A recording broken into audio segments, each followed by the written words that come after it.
कीमत बदस्तूर मुल्की तारीख की बुलंद तरीन सतह पर।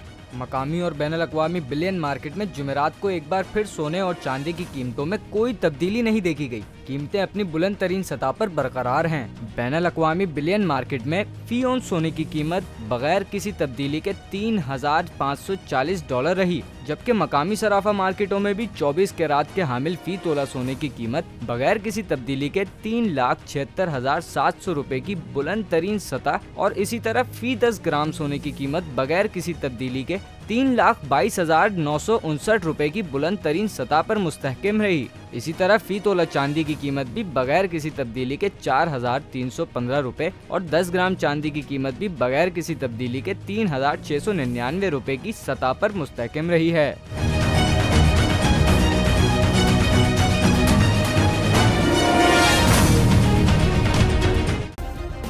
सब्सक्राइब करें और बेल दबाएं ताकि कोई खबर रह न जाए।